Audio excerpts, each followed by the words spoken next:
Now let's continue working on the head by filling in some of the geometry on the face. So once we've got these, this kind of a framework in here, we can start to now fill in some of the areas inside. All right, so just taking a look at this and knowing that we're going to be smoothing this out, I want to move some of this geometry around a little bit before we start filling things in, and also maybe reduce it just a bit. So for this lip, I want to make sure that you can see we've got a corner right here, but when we smooth this, we want to have enough geometry in here to actually hold that corner together.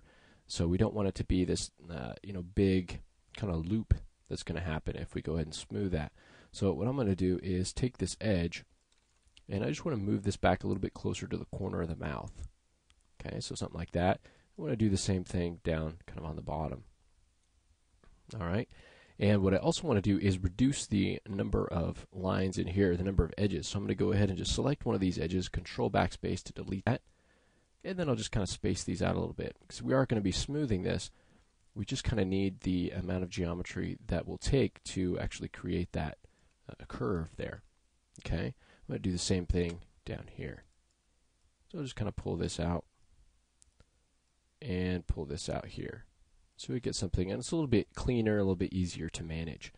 Also, taking a look at this, I know we added these two edges, but now looking at this, once we've got all this geometry in here, if we find that we want to actually take those out, we can actually just either use connect for that, or we can just cut and cut from there to there. Right click, go to our sub-object, and then Control Backspace to delete those. Okay. If I just select this and hit backspace, you can see it looks like it's deleted it. If I go to vertex sub-object, you can see it's left the vertices behind. That's why we use the Control backspace method. Gets rid of those vertices as well. So now, if we take a look at this, we could take this geometry and kind of flow it up in this direction. Same thing over here. Or we could kind of flow some of this geometry around towards the front and kind of change the direction of it. So to do that, I'm going to go ahead and select these edges, kind of right in here. Okay, and hold down Shift, and I'm going to go ahead and pull those out. And we'll just pull them down a little bit. You can also just kind of scale those down slightly. All right, and just kind of pull those in the right spot. You may need to take a couple of these and just kind of move them in. And I'm going to take this about halfway through this first edge. Okay, because I'm going to create a new edge there. And just kind of modify that just slightly. And it'll take these two vertices, and it'll go ahead and weld those. And then we need a new edge up here, so we'll select both of these edges, hit connect, and I'll actually open the settings and change our slide down to 0, which will put it right in the center. And then I'll take those vertices, grab both of those, and just weld those together. Okay, so you can see how this is routing those polygons up here, and then they turn the corner and go down underneath the nose. Let's go ahead and do that again on these edges. Okay, go ahead and do that again. Hold down Shift, pull that out, and you can come in and maybe scale that a little bit. Okay, and then we can come in and connect these by just welding them together. Okay, and this one as well. Okay, if we want to snap this to a particular point, we can activate our snaps just by hitting S or clicking up here. We can right click on this grid and snap settings, and we can choose to snap to grid lines, grid points. We can choose to snap to vertices or midpoints. Okay, by now dragging this, you can see that we can now snap to that point. It's not merged yet. I'll turn off the snaps, select both of these, and let's go ahead and weld those together. And you can see right here, let me undo that. As I've got these two vertices selected, it says two vertices selected. Then once I weld it, it just gives me a vertex number, telling me that that's a single vertex. Okay, go ahead and just kind of smooth this out a little bit more. Okay, as we go. And let me kind of space these out just a little bit more. And let's do this maybe one more time on this on the front of this lip here. So again, we'll grab those edges. Let's go ahead and pull those down.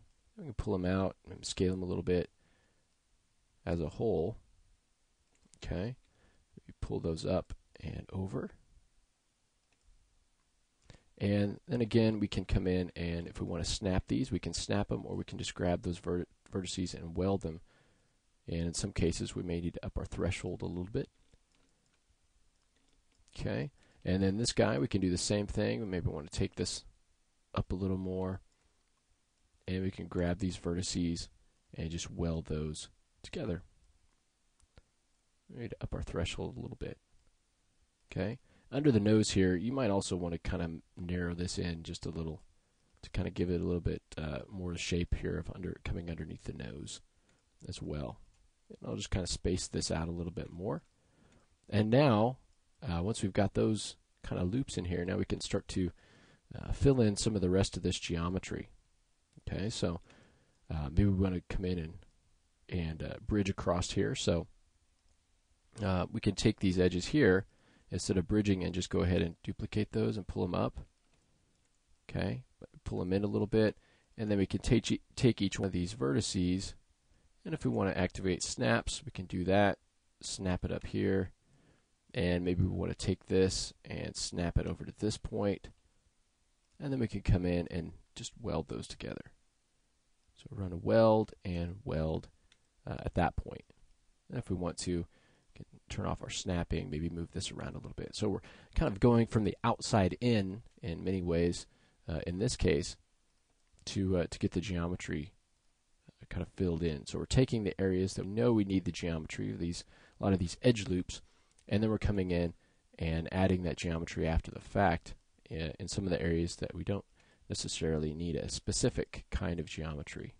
Okay, we want to have enough in here to be able to deform, okay, in a particular way. And so this is sort of we're creating sort of these loops here for the mouth in a way, although this is a bit of an unusual looking mouth here. You still get kind of the same effect. Now let's go ahead and just take a couple of these edges and just bridge those across. The single segment is fine. Let's go ahead and take this one, bridge it down to here. We're starting to get kind of narrowed down here a little bit. And let's kind of just clean this up a little. Kind of move some of these vertices out just a little bit. Okay. And get you something like that. All right. And then we just have this border we can select and go ahead and cap that. Okay. And now we can just come in and kind of clean things up a little.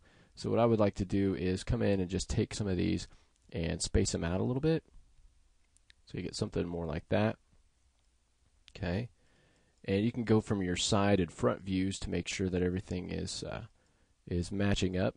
You can also change your reference coordinate system to something like local. You can see you can now kind of get in there and take that out along its normal. You can move that along the surface rather than using the view coordinate system. Okay, so that's another little tip you can use if you're kind of moving some of these points around on a surface and you want to kind of minimize some of the distortion that you're getting in there. Okay, so I'll just kind of space these out. Okay, and this has gone kind of long, so I'll probably go ahead and split this into a couple of lessons as far as filling in the upper and lower lips. The lower lip will be kind of a similar workflow that we had on the upper lip. I'm going to go ahead and move some of these points down a little bit more. Okay.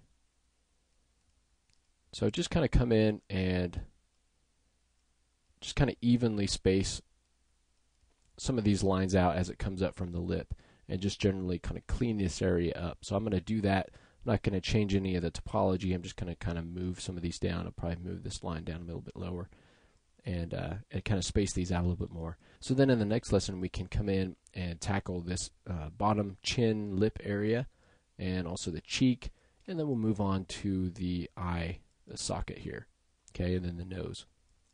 So it's starting to come together. Let's go ahead and continue on in the next lesson.